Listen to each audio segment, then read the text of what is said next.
할렐루야. 오늘 성경 말씀 갈라디아 2장 보겠습니다. 갈라디아서 2장 보겠습니다.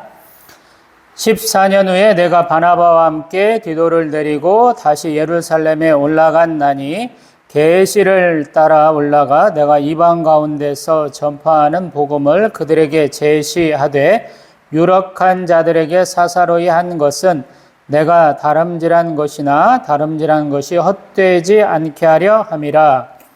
그러나 나와 함께 있는 헬라인 디도까지도 억지로 할례를 받게 하지 아니하였으니 이는 가만히 들어온 거짓 형제들 때문이라. 그들이 가만히 들어온 것은 그리스도 예수 안에서 우리가 가진 자유를 엿보고 우리를 종으로 삼고자 함이로되 그들에게 우리가 한시도 복종하지 아니하였으니 이는 복음의 진리가 항상 너희 가운데 있게 하려 함이라.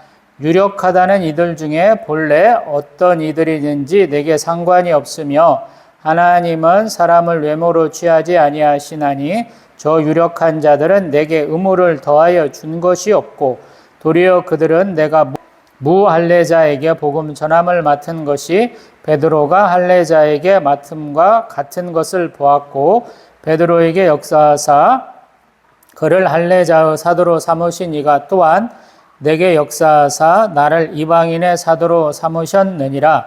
또 기둥같이 여기는 야고보와 게바와 요한도 내게 주신 은혜를 알므로 나와 바나바에게 친교 악수를 하였으니 우리는 이방인에게로 그들은 할례자에게로 가게 하려 함이라. 다만 우리에게 가난한 자들을 기억하도록 부탁하였으니 이것은 나도 본래부터 힘써 행하여 왔노라. 게바가 안디옥에 이르렀을 때에 책망받을 일이 있기로 내가 그를 대면하여 책망하였노라. 야고보에게서 온 어떤 이들이 이르기 전에 게바가 이방인과 함께 먹다가 그들이 오매 그가 할례자들을 두려워하여 떠나 물러가매 남은 유대인들도 그와 같이 외식함으로 바나바도 그들의 외식에 유혹되었느니라. 그러므로 나는 그들이 복음의 진리를 따라 바르게 행하지 아니함을 보고 모든 자 앞에서 게바에게 이르되 내가 유대인으로서 이방인을 따르고 유대인답게 살지 아니하면서 어찌하여 억지로 이방인을 유대인답게 살게 하려느냐 하였노라. 우리는 본래 유대인이요 이방 죄인이 아니로되 사람이 의롭게 되는 것은 율법의 행위로 말미암음이 아니요 오직 예수 그리스도를 믿음으로 말미암는 줄 알므로 우리도 그리스도 예수를 믿나니 이는 우리가 율법의 행위로서가 아니고 그리스도를 믿음으로써 의롭다함을 얻으려 함이라. 율법의 행위로서는 의롭다함을 얻을 육체가 없느니라. 만일 우리가 그리스도 안에서 의롭게 되려 하다가 죄인으로 드러나면 그리스도께서 죄를 짓게 하는 자냐? 결코 그럴 수 없느니라. 만일 내가 헐었던 것을 다시 세우면 내가 나를 범법한 자로 만드는 것이라. 내가 율법으로 말미암아 율법에 대하여 죽었나니 이는 하나님에 대하여 살려 함이라. 내가 그리스도와 함께 십자가에 못 박혔나니 그런즉 이제는 내가 사는 것이 아니요 오직 내 안에 그리스도께서 사시는 것이라. 이제 내가 육체 가운데 사는 것은 나를 사랑하사 나를 위하여 자기 자신을 버리신 하나님의 아들을 믿는 믿음 안에서 사는 것이라.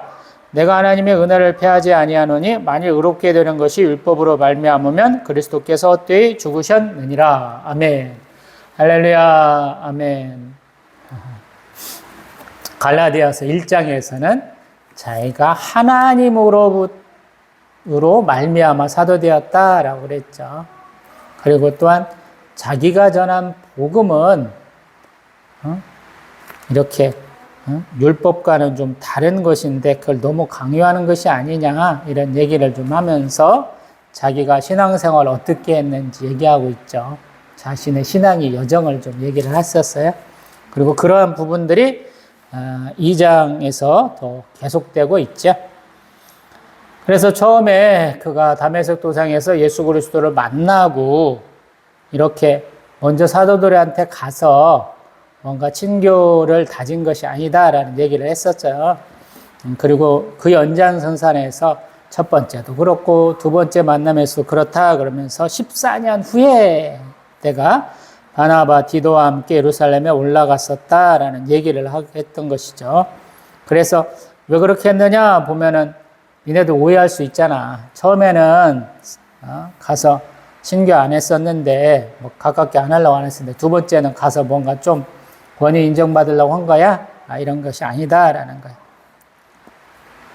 우리 2절에 얘기하는 것처럼 다름질하는 것이나 다름질한 것이 헛되지 않게 하란다라는 거예요. 이게 우리 믿음의 경주를 시작했잖아요. 그래서 그 길을 멈추지 않겠다는 의미로 쓰인 것 같아요. 그러다 보니까 우리 다른 복음이 도대체 뭐냐 그랬을 때 제가 잠깐 할례다라는 얘기를 1장 6절 언급하면서 했었죠. 여기서 그런 근거가 좀 나와요. 2장 3절에서 디도도 할례 안 받았어 라는 거. 복음에는 율법도 좀 포함되긴 해요. 근데 율법으로만 가지는 않아요. 그래서 우리 구약도 믿고 우리가 신약도 믿잖아요. 예수님은 율법의 1점 외력도 떨어뜨리지 않는다. 율법의 완성자다라는 표현도 있잖아요. 근데 그럼에도 불구하고 굳이 할례 받을 필요 없어 이렇게 얘기하거든요. 그래서 우리가 할례 안 하잖아요. 그 얘기를 좀 하고 있어요. 그런 할례를 강요한 자들은 어떤 자들이냐? 4절에 보니까 가만히 들어온 거짓 형제다. 그러니까 강도하고 도둑 같다라고 그러면서 그리스도 예수 안에서 우리가 가진 자유를 이렇게 빼앗으려고 하는 사람들이다라는 거. 율법보다는 좀 자유로운 게 복음이다 이렇게 얘기하는 거야. 그리고 6절에 보면 유력하다는 이들이 내게 의무를 더해 준 것이 없다라는 거야. 우리 그들은 할례자의 사도, 우리 특별하게 베드로 사도를 우리 대표자로 얘기해서 나는 이방인의 사도가 되었다라고 그러고 서로 인정했어. 우리 9절 야고보, 게바, 요한 교회의 지도자들이죠. 친교의 악수를 바나바와 나에게 했다. 그래서 각자 사역 방향이 그들은 할례자, 우리는 이방인에게로 가기로 했다라는 것을 얘기를 했고 그럼에도 불구하고 우리가 공통점은 구제하자, 가난한 자들을 하자라는 얘기를 하고 있는데 우리도 그렇게 하고 있어 그러잖아요. 우리 사도행전 보면 그렇게 하고 있죠. 우리 안디옥 교회가 본교회, 예루살렘 교회가 어렵다니까 돈 모아서 갖고 가잖아요. 그 얘기를 하는 거예요. 또 11절 이하로 그 할례자들의 사도로서 베드로 사도가 했던 일을 조금 이렇게 비난하고 있어요. 왜 그러냐면 게바가 안디옥에 이르렀을 때 책망한 일을 했다라는 거예요. 왜 그러냐면 이방인과 함께 먹다가 우리 유대인들이 온다니까 몰래 숨어갖고 떠나갔다라는 거예요. 왜 그러냐면 아마도 13절에 있는 것처럼 외식했다라는 거예요. 비난가 받을까봐 두려웠다라는 거예요. 우리 일을 하다 보면 남들이 비난하고 때로는 깐족대는 게 너무 싫잖아요. 그런 의미예요. 우리 열왕기 하 정도에 보면 우리 시드기야 왕이 그런 얘기를 해요. 물론 이제 에레미야서도 그런 얘기를 좀 하는데 그 시드기야 왕도 굉장히 노력을 합니다. 우리가 시드기야 왕 한 10몇 년 하는 동안에 10년 넘게 하는 동안에 나라가 망했어. 그래서 나쁜 왕이야 이렇게 정죄하기 쉬운데 그도 나름대로 노력을 해요. 그래서 우리 백성들을 노예로 잡은 것들을 좀 이렇게 풀어주자라고 얘기를 하는데 며칠 안 돼갖고 또 잡아드리거든요. 그런 꼴을 보면서 굉장히 그도 예레미야 선지자에게 좀 흔들리거든요. 항복해라 그러는 항복하고 싶어 하는데 그가 못하는 이유를 뭐라고 얘기하냐면 잡혀간 지역에 있는 사람들이 나를 비난할까 두렵다라고 그래요. 정죄받는 게 두려운 것은 그렇게 못하는 것이거든요. 여기도 마찬가지인 것 같아요. 베드로 사도 같이 뛰어난 분이 뭐가 두렵겠어요. 아니 성도들 만나서 교제하고 식사하는 게 뭐가 문제예요. 근데 그것이 두렵다는 거예요. 유대인들이 와가지고 하도 뭐라고 했으니까 너 유대인인데 왜 율법을 안 지켜? 라는 거예요.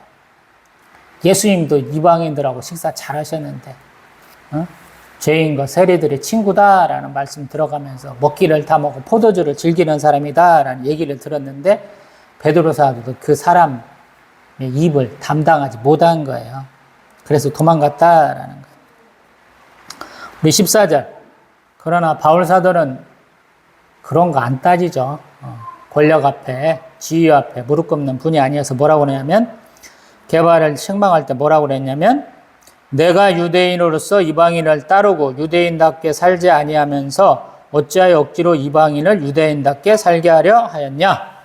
이렇게 따져. 대단하죠.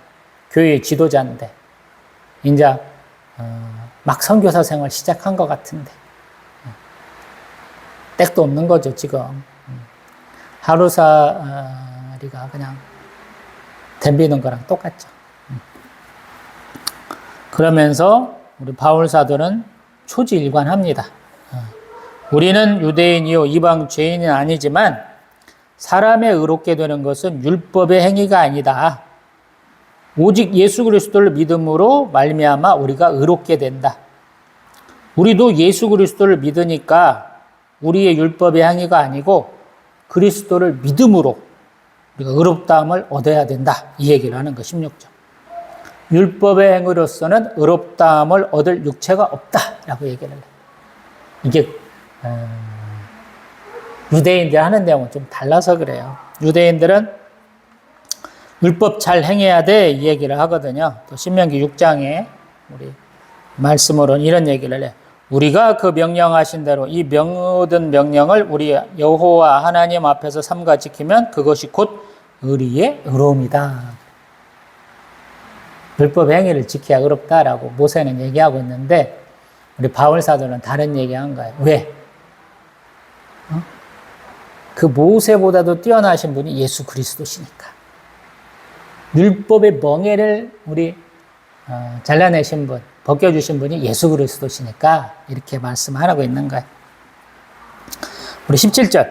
만일 우리가 그리스도 안에서 의롭게 되려 하려면 의롭게 되려 하다가 죄인으로 드러나면 그리스도께서 죄를 짓게 하는 자냐? 그럴 수 없다는 거예요. 왜냐하면 예수를 따르다 보면 율법보다는 예수를 믿는 것이 이렇게 되니까 예수님으로 인해서 우리가 범법자가 되느냐? 이런 얘기를 하는 거예요. 그건 아니다라는 거죠. 만일 내가 헐었던 것을 다시 세우면 내가 나를 범법한 자로 만드는 것이다. 우리 바울사도 율법이 하도 열성이 있어가지고 우리 스데반 집사님 돌로 쳐는 투석형 할 때 돌 열심히 던지라고 사람들 옷 벗을 때 그 옷 맡아준 사람이고 또 다메섹으로 가서 기독교인들 잡아 죽이려고 체포영장 받아갖고 열심을 내서 뛰어가던 사람이잖아요. 근데 자기는 율법을 버렸다는 거야. 그러면서 19절. 내가 율법으로 말미암아 율법에 대하여 죽었다. 왜? 하나님께 대하여 살려 하니까. 율법이 열심히 했는데 율법이 나를 살리는 것이 아니다라고 깨달았다는 거예요. 이걸 사도 바울만이 할 수 있는 거예요. 가말리엘의 제자로서 날 때부터 우리 로마 사람으로서 율법에 열심히 있는 사람, 바리새파로서 할 수 있는 말이에요. 이게 내가 율법대로 살아봤더니 아니더라라는 거예요. 율법에 맞지 않다고 그래서 예수 그리스도를 죽이는 것을 내가 찬성을 했는데 그의 제자를 죽이고자 했는데 아니더라라는 거예요.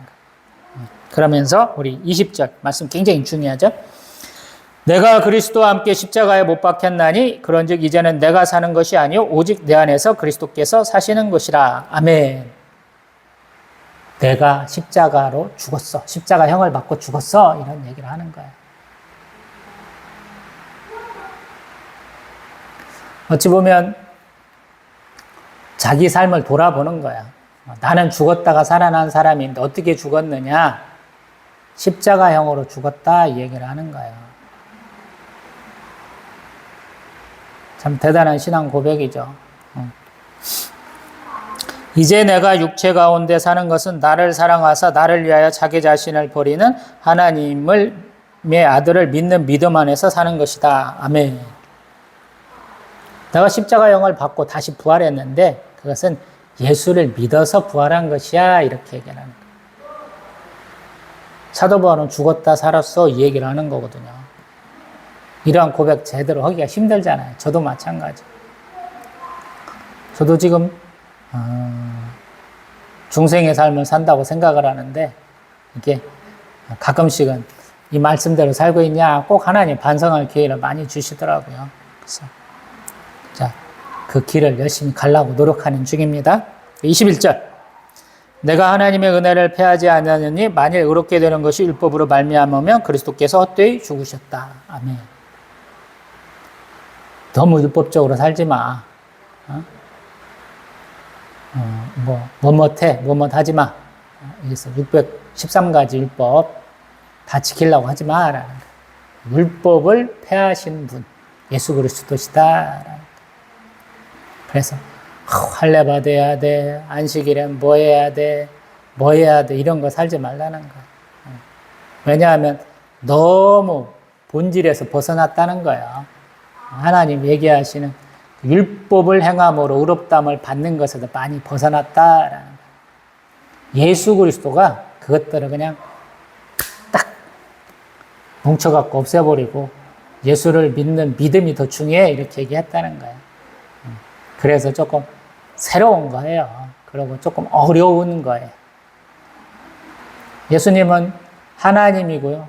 사람이셔서 그것들이 다 하나에서 된 것이고 조금 더 확장된 환경, 이방인에게 정하게 되니까 그것을 좀 확대 해석하시는 성령 충만함으로 해석하신 우리 바울 사도의 말씀이시죠.